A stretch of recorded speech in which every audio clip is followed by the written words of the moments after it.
అంటే వాళ్ళ కొంత నిరీక్షణ కలిగి ఉంది. ఇప్పుడు అంతకుముందు డబ్బులు ఇవ్వనప్పుడు ఈ మామూలుగా మనసుకు కూడా తెస్తా లేదు అన్నట్లుగా ఉంది.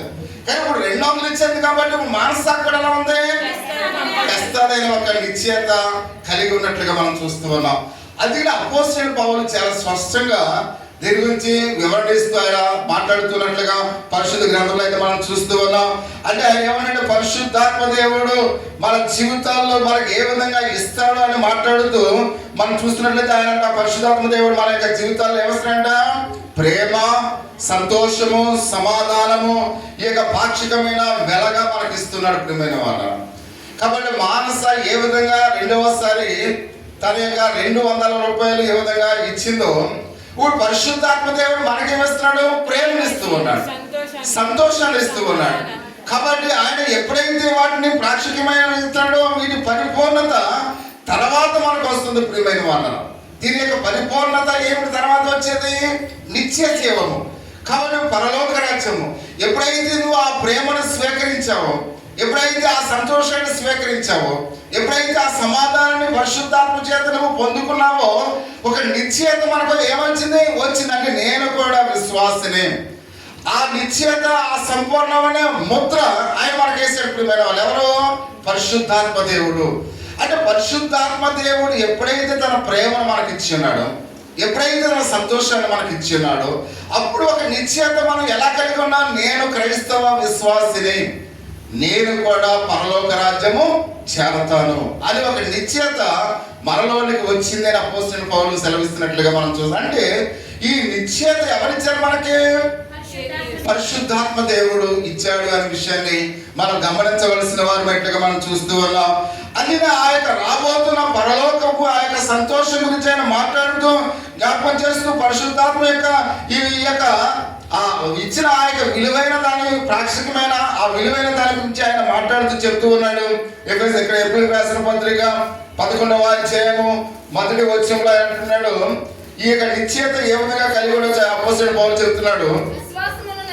ఆ విశ్వాసం అనేది నిరీక్షింపబడి వాటి యొక్క ఆ నిజ స్వరూపమును అదృశ్యమైనవి ఎంతవరకు రుజువై ఉన్నది అని మనం చూస్తూ ఉన్నాం. ఆ నిశ్చయత మనకు ఎలా వచ్చింది, ఒకసారి వినాలి, అయిపోతుంది ఒకసారి వినాలి. ఆ నిశ్చయత మనకు ఎలా వచ్చింది అంటే, ఎప్పుడైతే పరిశుద్ధాత్మ దేవుడు మనల్ని ముద్రించాడో, అంటే మనము విశ్వాసం అనేది అసలు ఏంటి. ఒక తండ్రి వచ్చి మామూలుగా మామూలుగా ఈ చాక్లెట్ తీసుకో అని, ఇప్పుడు శ్యాంబాబు వచ్చి వాళ్ళ అమ్మాయికి చాక్లెట్ తీసుకో అన్నాడు అనుకోండి, ఇప్పుడు మామూలుగా ఏం చేస్తుంది,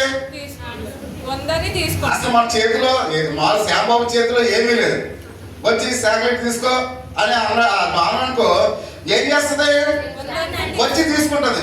ఇప్పుడు శాంతి దగ్గరకు వచ్చి ఇప్పుడు మామూలుగా శ్యాంబాబు చాక్లెట్ తీసుకున్నాడు అనుకోండి, ఏం కాదులే మా తెలవదేంటిలే అంటుంది. అంటే ఇప్పుడు మామూలుగా ఇద్దరు డిఫరెన్స్ ఒకసారి గమనించండి. అంటే ఇప్పుడు శాంతికి ఏమి లేదు, విశ్వాసం లేదు. అంటే ఆ మామూలుగా శ్యాంబాబు నాకెందుకు ఇస్తాడు, ఒకవేళ రాజేష్ మా నాన్న వస్తే నాకు ఇస్తాడు కానీ అని ఒక ఆలోచన శాంతిగా ఉంది. కానీ కుమార్తె కాబట్టి ఆ మామూలుగా అందులో చాకలెట్ ఉన్నా లేకపోయినా నా తండ్రి నాకు ఇస్తున్నాడు చాకలెట్ అని ఏం చేస్తుంది. అంటే విశ్వాసం అనేది కూడా అలాగనే ఉంది. అంటే ఇక్కడ మనం చూస్తున్నాం, అంటే లేనిది ఉన్నట్లుగా మనం ఎప్పుడైతే నమ్ముతామో, ఇప్పుడు ఆయన చెబుతున్నాడు నీ కొరకు నేను ప్రేమను కలిగి ఉన్నాను, ఆ ప్రేమ కలిగి ఉన్నాడు అని మనం నమ్ముతున్నాం ప్రియమైన వాళ్ళు. మీకు అర్థమవుతుందని చెప్పేది. అంటే మనం చూడకుండానే క్రీస్తు యొక్క ప్రేమను మనం కలిగి ఉన్నాం, నమ్ముతున్నాం. కాబట్టి అందుకనే నిజమైన విశ్వాసం అనేది ఏంటి, లేనిది ఉన్నట్లుగా ఎవరైతే నమ్ముతారో, ప్రభు నా కొరకు తన ప్రాణాన్ని చెల్లించాడని ఎవరైతే విశ్వసిస్తారో వారి నిజమైన విశ్వాసులని రుజువు పరుస్తున్నట్లుగా మనం చూస్తూ ఉన్నాం. అంటే మనము కాబట్టి అటువంటి నిరీక్షణ కలిగిన వారిపై ఉండాలి. నా తండ్రి నాకు అన్ని సమకూరుస్తాడు కాబట్టి ఒకవేళ నేను ప్రార్థన చేస్తే నా యేసయ్య నన్ను స్వస్థపరుస్తాడు. అంటే ఒకవేళ స్వస్థతను చూడలేదు కానీ నన్ను స్వస్థపరుస్తాడని నమ్మకం నీకు ఉండాలి. ఉండటమే ఆ విశ్వాసం ప్రియమైన వారు. అందుకనే ప్రతిదీ కూడా మనం చూడకుండానే నా ప్రభు చేస్తాడని ఒకవేళ నువ్వు విశ్వసిస్తే దేవుడు నీ జీవితంలో గొప్ప కార్యాలని చేస్తాడు. అదే నిజమైన విశ్వాసం అని అపోస్తలుడైన పౌలు చెప్తున్నాడు. అందుకే మనం అందుకంటే తోమా విషయంలో చూచి నమ్మిన వారి కన్నా చూడని వారు ఎక్కడ చూడక నమ్మిన వారు ఇక్కడ మనం చూస్తూ ఉన్నాం. అంటే మనము దేవుని మీద నమ్మకం కలిగినప్పుడు మనం చూడడం ప్రియమైన వాళ్ళరా. కానీ నువ్వు ఇది చేస్తేనే నేను నమ్ముతానన్నది విశ్వాసం కాదు. కాబట్టి అందుకనే చూడక మనం నమ్మవలసిన వారమైనట్లు మనం చూస్తున్నాం.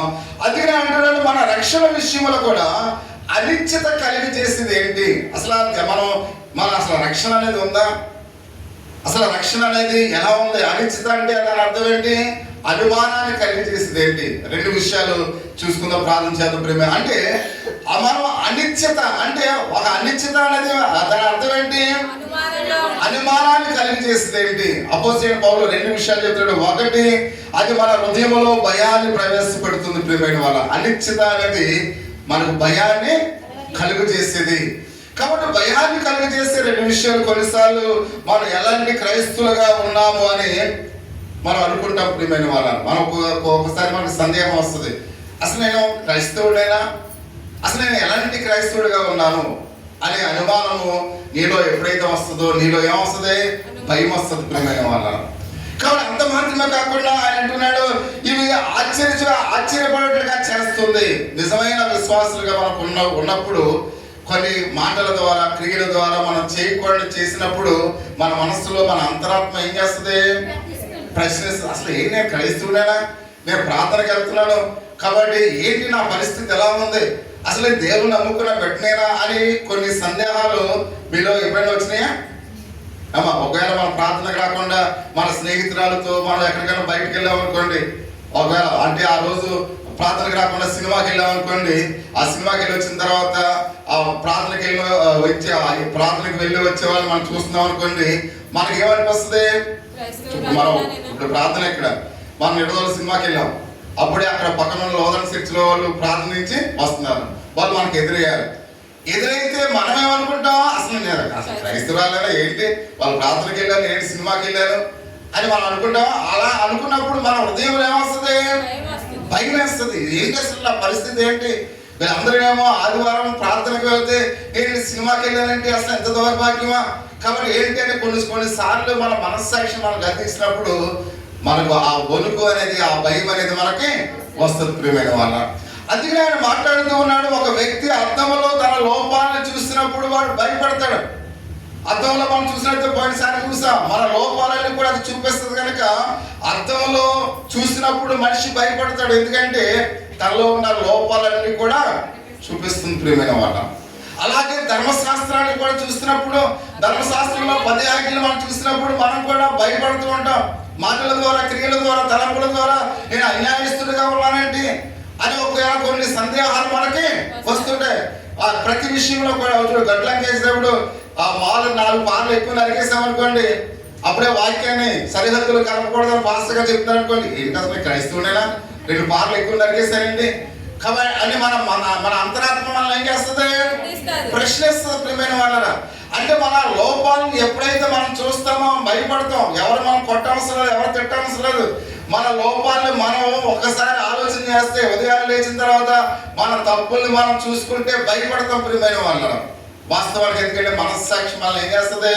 గర్తిస్తుంది అనే విషయానికి మనం చూస్తూ ఉన్నాం. కాబట్టి ఏ విధంగా అనిశ్చితకు లోనవుతాం ప్రియమైన వాళ్ళరా. అప్పుడే మనము ఒక నిశ్చయత మనలో లోపం వస్తుంది. సందేహించే వారంగా ఉంటాం. ఏంటి ఎలా పరిస్థితుల మధ్య ఎలా ఉంటున్నానంటే మనం ఆలోచన చేస్తున్న ప్రియమైన వాళ్ళ. అంటే మనము కూడా మన ఆత్మీయ లోపాలు అది చూపిస్తున్నప్పుడు ఖచ్చితంగా మనము కూడా కాబట్టి ఆ యొక్క అనిశ్చితకు మనం ఏమవుతాం? లోనవుతాము అనే విషయానికి మనం చూస్తున్నాం. రెండవది సాతాను ప్రియమైన వాళ్ళ. మనకు ఆటంకంగా ఉండేదేంటి? సాతాను.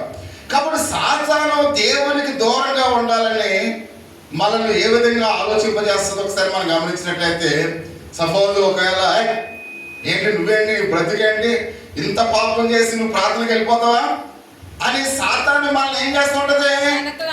వెనకలాగా ఏంటి అసలు నీ బ్రతికేంటి, నువ్వేంటి ప్రార్థనకి వెళ్ళిపోతావా, తయారైపోయి వెళ్ళిపోతున్నావా, ఇప్పుడు దాకా ఏం చేస్తావు నువ్వు అని సాతాను మనం చేసిన తప్పుల్ని మనం ఏం చేస్తుంది?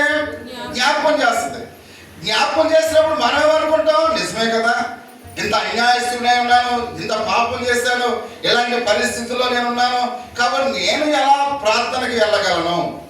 కాబట్టి ఈరోజు ఏం చేద్దాం? ప్రార్థన మానేద్దాం. కాబట్టి ఇలాంటి పరిస్థితుల్లో ఉన్నప్పుడు నేను ఎలా వెళ్ళగలను ప్రార్థనకి? ఇలాంటి అనుమానాలు రేకెత్తించేది సాతాను. అంటే దేవునికి దూరంగా మనల్ని, మన పాపాలను ఎత్తి చూపించి మనల్ని దేవునికి దూరం చేసేది సాతాను, ప్రియమైన వాళ్ళు. కాబట్టి అలాంటప్పుడు మనం ఏమనుకుంటాం? ఒక అనిశ్చిత మనలోకి వస్తుంది. నిజమే కదా, ఇలాంటి దౌర్భాగ్యుని, ఇలాంటి పాప స్థితిలో ఉన్నాను, నేను ప్రార్థనకి వెళ్ళటం ఏంటని మన సాతాను యొక్క మాట విని మనం ఏం చేస్తాం? ఆ రోజు డ్రాప్ అయిపోతాం, ప్రార్థనకు వెళ్ళం, ప్రియమైన వాళ్ళ. అంటే ప్రార్థనకు వెళ్ళకూడదు అనే లక్ష్యాన్ని ఎవరు కలిగి ఉన్నారు? సాతాను కలిగి ఉంది. కాబట్టి నువ్వు ప్రార్థనకు వెళ్ళకుండా దానికి ఏం చేస్తున్నావు? సహకరిస్తున్నావు, దానికి సపోర్ట్ చేస్తూ ఉన్నావు. అంటే అటువంటి భయాన్ని నీలో అనిశ్చితను కలిగజేసి దేవునికి దూరము చేయడమే సాతాను యొక్క ఉద్దేశమై ఉంది అని ప్రతి ఒక్కరిని కూడా ఆలోచించవలసిన వారు బయటగా మనం చూస్తున్నాం. కాబట్టి ప్రత్యేకంగా మన రహస్య పాపాలను బట్టి కూడా సాతాను ఏం చేస్తుందంట? నిందిస్తూ ఉంటది. బహిరంగ పాపములు వేరే, రహస్య పాపములు వేరే. దాని గురించి వాళ్ళ ప్రసంగం మనకు వద్దు, కానీ అది మామూలుగా అసలు బహిరంగ పాపములు అంటే అర్థం ఏంటి? అందరికి కనిపించేటట్లుగా తప్పు చేయటం, ప్రియమైన వాళ్ళు. ఇంకా అంటే 100% వాళ్ళు డోంట్ కేర్. ఇంకా మామూలుగా వాళ్ళ కళ్ళు ఎవరికి కనపడమన్నమాట. వాళ్ళు ఏం చేస్తున్నారు ఇంకెవరికి తెలియదు. అది బహిరంగ పాపం. రహస్య పాపములు అంటే